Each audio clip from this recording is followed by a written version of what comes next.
Hey folks, Kilt-Man here, Kilt-Man at your services. How are you all? Hope you're doing very, very well. Hope you've all had a great Crimbo and Boxing Day, and now in the UK it's a bank holiday. Another one tomorrow. Yay, the festivities continue. And then at the end of the week, it's New Year. Not just a new week, it's a whole new year. Let's see what that has in store for us, eh? Yeah, fingers crossed. Now, guys, I know I was saying Neca MACREADY figure, from The Thing, my favourite movie of all time. Yes, I'm going to do a lot of coverage of this. I am. Now, I was set up, as you can see here, to do a massive video on that figure, that one down there. I even built a little ice block from The Thing, which, you know, they find it in the Norwegian camp. Hey, Copper, come here! And they find this block of frozen ice that something's been carved out of it or exploded out of it, as we find out in the prequel to The Thing, which was called The Thing. Original, imaginative, nay. But so I was all gonna get dressed up. You know, I've got the hat, I've got the jacket, got the flight suits, got everything. Got the whiskey, got the flamethrower, got everything. You know that. So I was in the process of getting all the stuff down after all the frivolities of Boxing Day yesterday, because yes, there was more, so I couldn't do the video then. And just when I get set up, or think I get set up, Mrs. Kilt-Man goes, "What are you doing?" I'm like, I'm going to do a video on this Neca figure for, MACREADY, you know, my hero. And she went, first of all, she went, "Well, I thought your hero was Snake Plissken." I went, "Oh, enough of that stupidity. They're one and the same as far as I'm concerned." She went, "Well, we're going to Chester Zoo today." Oh, what? Yes, we're going to Chester Zoo. We've had tickets for ages. We've got to go today. We've got to use the tickets up, and it's going to be great. We're going to see the rhinos, the lions, the tigers, the wolves, the polar bear. No, there's no polar bears there. We're going to see the spiders. Ooh, I ain't seeing none of them spiders after what that prehistoric, packed with poison, piss fucking 8-legged bastard did to me several weeks ago. And the remains of that wound is still there, folks, still there. Spiders of the world, I love you all. But stick to your job and kill flies. Don't eat people wearing kilts. Anyway, so obviously this is going to be a little sort of part one to the big video on that figure, because there's a lot to discuss. There are many pros, there are many cons. I hope it will not turn into a Neca bashing video. No, I really don't, because I think the figure is actually tremendous. I'm going to give you a quick little once over here. There he is. It's MACREADY. Now, he does not come covered in snow like that. That's what I did. I did that. And mighty fine it looks too, gotta be honest. And although you've got lots of accessories, which I'll show you later on, the image that I want from this particular figure is from searching the Norwegian camp. So the lantern in hand, the shotgun in hand, is that big ridiculous fucking hat, as Kurt Russell calls it, that fucking hat, which he hated with a vengeance. And to be honest, I think it is friggin' ridiculous. I don't like it either, but it is iconic. And I've got my own version, which is over there right now. So from that sequence where he finds the block of ice and calls Dr. Copper to come and have a look as well, and then they find something in the ice outside, which has been, whatever it was, they burned it up in a hurry. That man in there, something, fantastic. They shovel it up and they bring it back. So anyway, articulation-wise, I'll just give you a quick run through. Articulation-wise, very dodgy. You know, we're on thin ice there. You see what I did there? But detail-wise on the clothing and the accessories is actually very good. Face likeness, bollocks. As with every Kurt Russell action figure that comes out, it looks nothing like Kurt Russell. Oh, you can clearly tell that it's MACREADY. You've got the Bee Gees hairdo. Ooh. You've got the big mountain man, Grizzly Adams beard. But it looks more like Chris Christopherson doing an impersonation of Barry Gibb. That's what it looks like to me. It does not look like Kurt Russell underneath all of that. It just does not. But anyway, you know who it is. There's a couple of other heads which we'll go into those because they're not good, folks. They're not good. But the accessories are nice. But I think the way to do this, for me, because there's two versions of this figure. You've got this one, which is the Outpost 31 Ultimate MACREADY. Then you've got, I always forget what this one's called. It's from the latter phases of the movie with the flamethrower. It's got no flamethrower unit with this particular figure, just the shotgun, the lantern, the bottle of J&B, which, by the way, it's breakfast time and I'm on my J&B. I've actually got 3 more bottles of this, yeah, and I forgot I had them because I'm such a grouse drinker, you know, and well, other single malts are available other single malts are available. Grouse is not a single malt, it's a blend, but it's a lovely blend at that, and I do imbibe of it a lot. But there's 3 bottles of this, and I was like, oh my word, in fact there's 4 bottles, there's 3 more bottles in the bar. I forgot all about them. Perfect for doing this though. Cheers y'all. So, and I've got assortment of other figures as well to show you. So there's a bit of like the thing itself, it's an assimilation, it's a hodgepodge of characters and beings and creatures. So we have a husky dog, which I have modified. That's from a Wolverine set. We have obviously the Neca MACREADY. We have from McFarlane, oops, stand up you little bugger. We have the spider head. Look at that, you've got to be fucking kidding. We've got that from the, let's just say, McFarlane. The Norris monster is from McFarlane as well over here. This little set here is from Sota Toys, and it's the kennel sequence, as you can no doubt see, which NECA are doing their own variation on this. That's coming out later. I can see why you do it. It's an interesting creature, you know, for sure. And that's not a bad version of it, with the nice diorama set. It's quite hard to get hold of that now, but it's fantastic. Again, a really piss poor likeness of Kurt Russell, as you can see. But it's a nice image with the, it's accurate with the grey t-shirt and the slightly less grey, almost white thermal undershirt, and his flight suit rolled down to his waist and tied around him. And the shotgun looks great. I do like that setup. Apart from the fact that there's a husky getting shotgunned, which I don't like. And as you know, in the movie itself, the one scene that I don't ever want to see is any harm to them huskies. Being as I'm a dog lover, and B, the owner of a husky, who was sitting over there and then has now just vamoosed, of course. The minute I call her to action, she's gone. But that's a great set. NECA are going to do their variation of that. I would love to see a proper variation, a proper figure of the dog. You know, maybe 2. One just sitting there, or just standing there like that, as you can see in that image there. Or, you know, lying there in the kennel and with his face about to split open, you know, which you can perhaps actually do. Interchangeable head with its head like that. I'd love to see a Palmer figure and a Bennings figure. You know, there's a lot of imagination and great imagery in this movie that can be used. If you're going to do this, then go to town on it. I'm not saying do all the 12 members of the Antarctic US Outpost 31 team, although if they did start to do that, you'd have to get them all, wouldn't you? Even though I'm like on the fence about buying NECA figures now because of the fiddle fart and messing about you got to do with them. So I'll clear that element up right now in this video. I love the detail, I love the accessories, I love the fact that they go to town on these figures. The paintwork is always fantastic. The sculpts are really good, apart from the likeness, which is not Kurt Russell. But the hair's good, the jacket's great.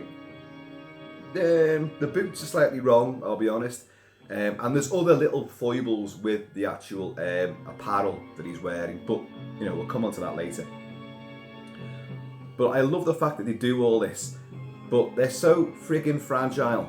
You really have to be careful. And after some recent events with some of these figures, snapping, and I know how to look after them as well. It's not like I just blunder in there. You know, you gauge just how okay the joints are. You ease a little bit, the knee joint, the elbows. Yeah, oh, that's all right, that's okay. And then, okay, you've reached a point where I'm not gonna force this anymore because it's gonna snap. Hair dryer on it, or you immerse it in warm water, or hot water, to soften up the joints. And it does work.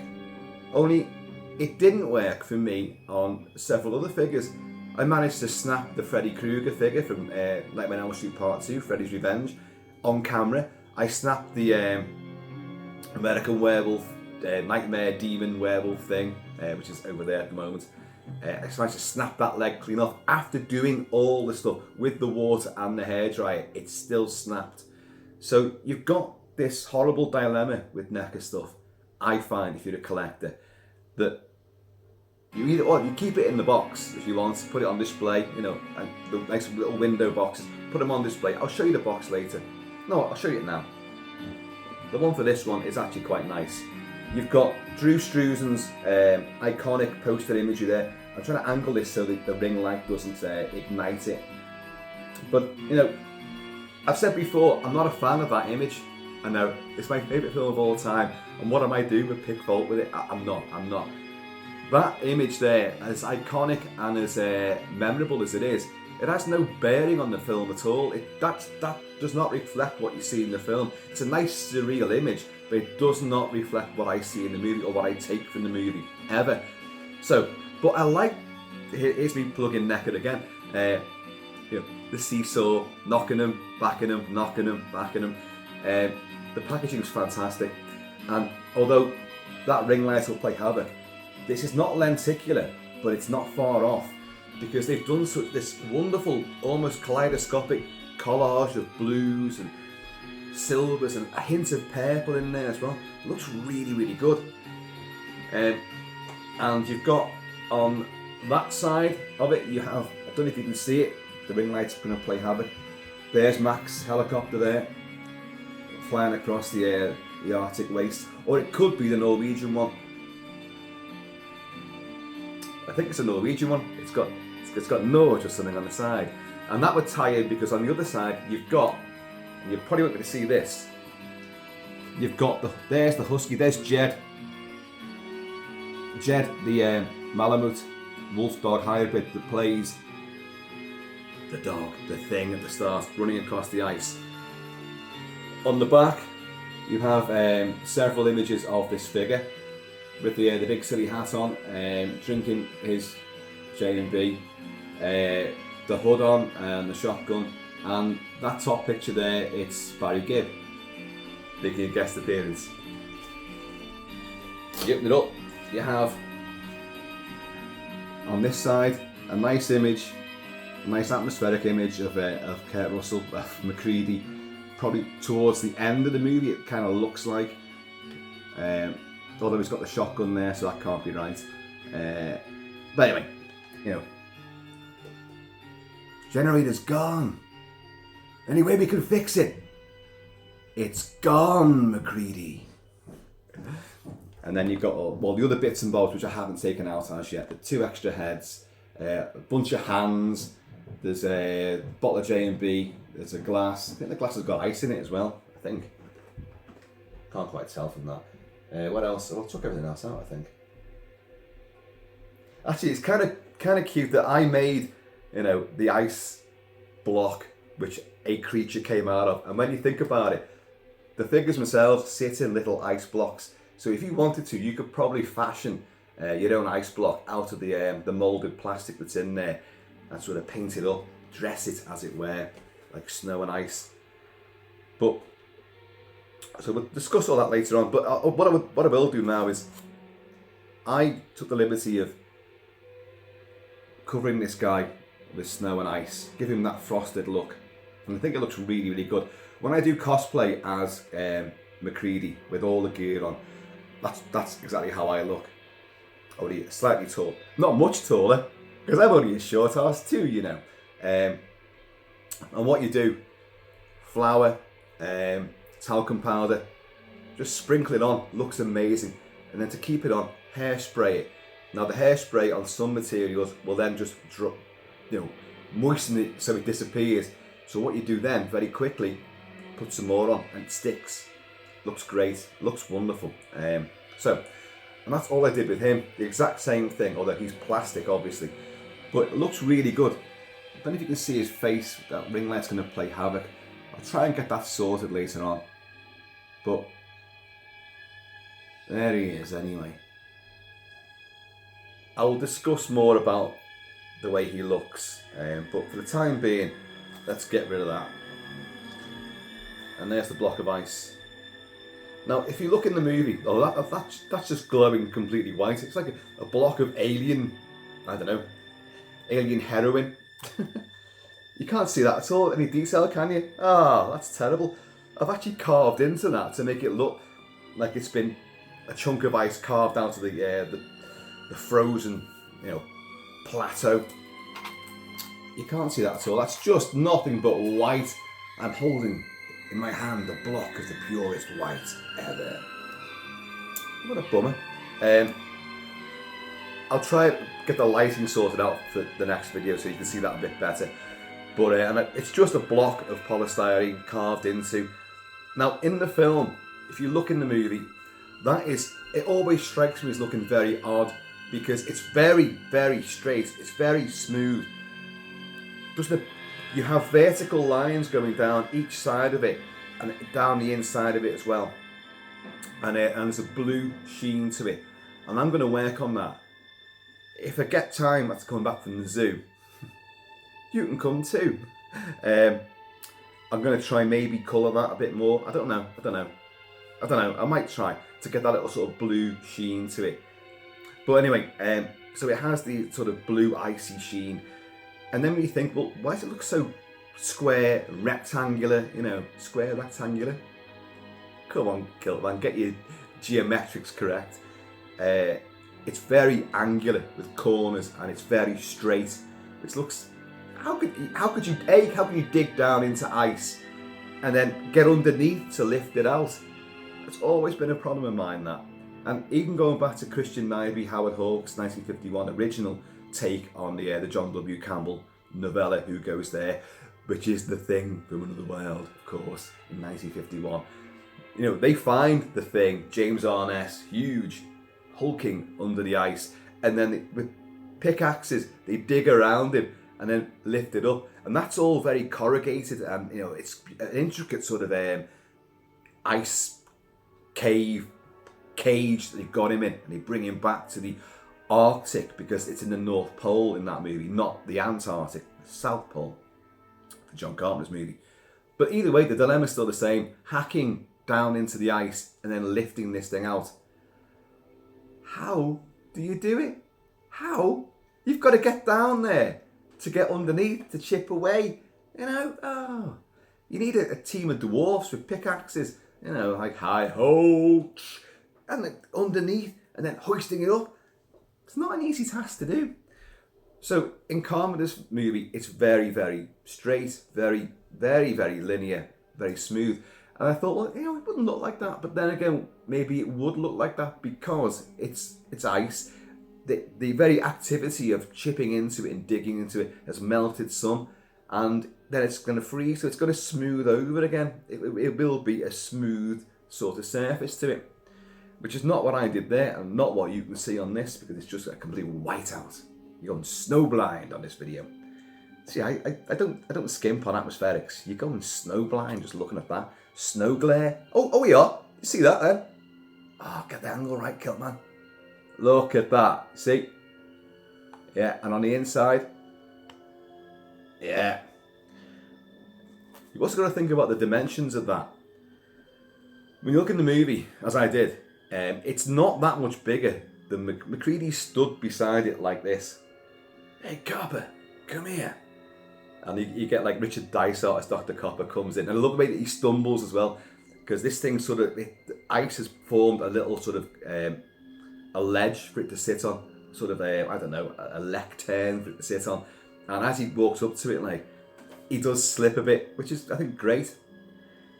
I might try and colour that lantern as well, which is dangling precariously from his hand there.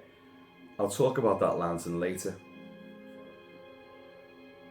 And that comes firmly in the cons category. Remind me. But I think you'll agree, that looks really, really good. Now obviously, he's not that covered in snow and ice in that sequence. But for me, that looks so much better than clean and bright and shiny is a aviator jacket, which it shouldn't do. There is a bit of weathering on it. There's some rips and tears in the surface of that jacket, which I do like the fact that he's done that. I don't like the fact that the hat with its stampede windstring, which is going on his neck and that holding onto his head, is way too short. It's way too short. It hangs right the way down on Kurt Russell in the movie. But why would that be a problem on a figure? Should that even really matter? Well, it does, because if you want to keep that head on and you want to put that over the back of it, hang it down the back, you're gonna have trouble. It won't go over. My one will not go over his head. I had to take the head off. And by the way, the head was exceptionally loose anyway. In fact, I've had to stick that down with a bit of blue tack, because even though I've hair dried it as well, it hasn't loosened up the vaginal orifice that the phallic ball point fits into. So it will not do that. And it's on, secure. It won't do that. It just sits on and swivels. It's one of them you don't want to force too far. Even though I've tried to loosen it all up, you don't want to force it too hard, because no phallic jokes again. You don't want to force it too hard because you'll break that bloody ball pin. So you've got to be careful. Why make these things where they're so fucking intricate and fiddle farting that you're on tenterhooks the entire time? Oh, do we get it out? And if you're not going to get it out, then what's the point of them making all these fucking accessories for it? The dilemma of Neca. It goes on and on. So anyway, I've got him in that pose and I'm not changing him from that pose. So I'm not going to start messing around with the interchangeable heads and all that. I'm not going to sit him down like I'd love to do with his bottle of J&B and his glass there. I'd love to do that and sit there and do the exact same, like I did with Quint, when I dressed up in all the Quint gear and I sat on the big beer barrel at the back and I had the figure sitting on a beer barrel as well. I'd love to do the same, dress up in all the same gear with him and like do a little bit of foreground, messing around, forced perspective sort of thing. But no, I'm not going to. Anyway. Now I know, because some of you told me that you've got this figure for Christmas, like I did, and you've got this, well, you bought it anyway, and you were under like some kind of like, do I get it out of the box or not? I don't know. I honestly don't know. I did spend too long messing around with that figure, and I'll tell you why. That lantern, and the lantern getting it into his hand, and the shotgun getting it into his hand. You've got to take the hand, for the shotgun, you must take the hand out, I found, and loosen the fingers, because you don't want to be forcing that bloody shotgun in there and straining the elbow. You could easily snap that off again. Also, I am saying a bit too much about it now, but I should say something for later, but you know what I'm like. Once I start, I just can't stop. The cuffs, right? Can you see the cuffs now on his wrists? Now, they are the wrist cuffs of the gloves, the big, Antarctic gloves he's wearing. They're a separate piece. So the hands come out, but that cuff, that big wide cuff, is a separate piece, and that'll come off. So you've got to be careful of that when you're changing the hands around. You've got to be careful of that, which is a bit of a pain. That lantern is the biggest pile of shit or the littlest pile of shit I've encountered so far in any of these Neca things, because I'm going to try to show you that now. Can you see the handle, the little flimsy handle that's nestled precariously over his gloved hand, right? Instead of that being attached to the lantern itself, it's shaped like that, comes down, and it's got two little pins. It's super flimsy, super dead breakable, but it's not affixed. there's two little almost invisible holes on either side of that little lantern, and the two little bits stick in there, but they don't stick very well. So every fucking time you try to put that on his hand, it comes away. Once you get it, and I've stuck it in, I've stuck those two pieces in. But once you do that and they're firmly wedged in there, then that cross piece won't fit over his fucking hand. You have to gently try to leave it over there. You should not have to do this, folks. You should not have to do any hard work on a figure that they've spent so much time and effort designing, that is then so flimsy and fragile and very easily breakable. Flimsy, fragile, frustrating. The three worst F's when it comes to a fucking toy. And it just does my head in. And yeah, I'm very happy with it at the same time. Oh, Kilt-Man, you're such a paradox. But yeah, so now with that diorama there, I'm going to try to maybe I'm not going to reconstitute this. I'm not going to put that ice block on there and then frost all that up. But I'm going to try, I've got loads of other dioramas and stuff, bits and bobs, and I'm going to maybe fashion together something else to try to make a bigger room or a bigger area for that, whatever the warehouse bit that the Norwegians shoved that into, which of course, as we know, is the generator room in the American camp. Yeah, we all know that. But I'll try and make that a bigger set piece. The dog, by the way, I've just remembered about him. As I say, that came from a Wolverine set. There were some other wolves. Here they are here. But I did select the one that I thought had the most interesting pose. Because he's kind of like, I know you don't really see the dog in action apart from when he's running, but at least he's running from the Norwegian helicopter. And he's looking up as well. He's like, oh, those fucking bastards. You come down here and I'll assimilate your ass, you know. I know you're not Swedish, I know you're fucking Norwegian. Don't care who you are, have you? Yeah. So I picked that one, and he was pure black. So I went to town with colouring him a little bit.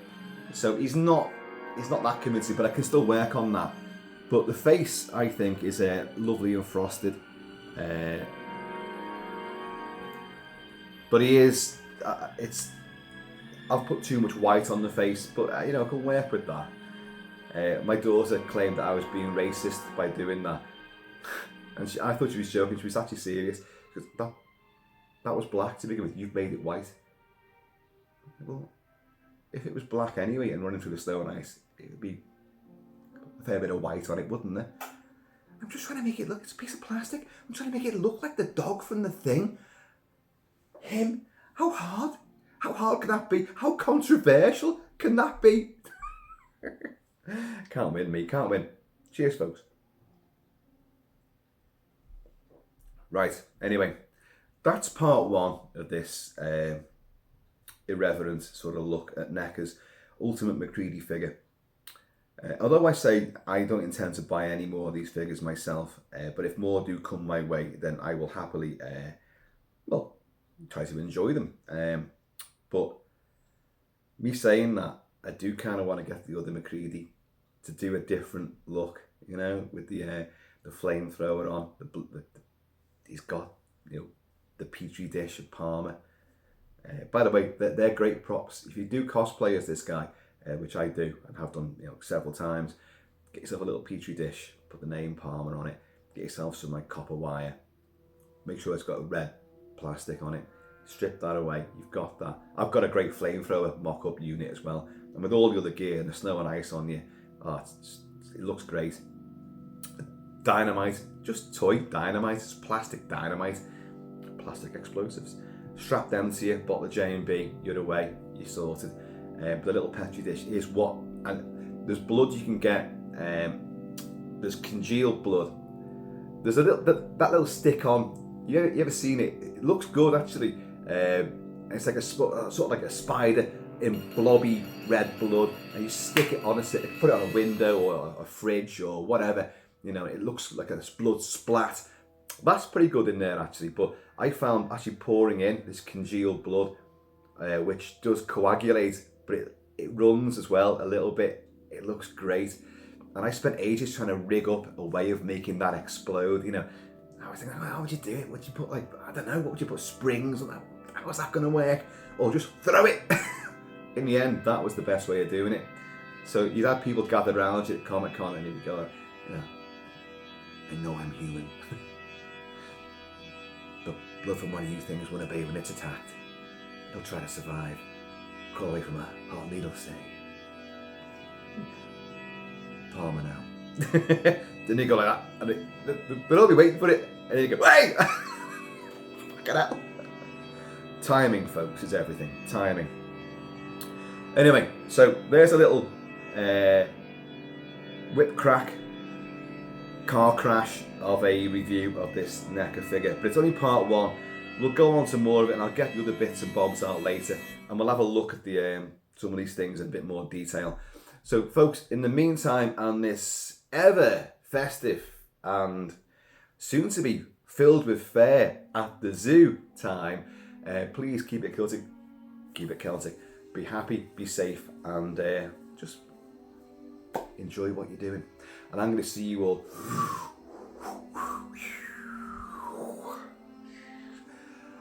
Well, I'll tell you what, I'm just going to wait here for a while, see what happens. Later! Oh, I can hardly reach it.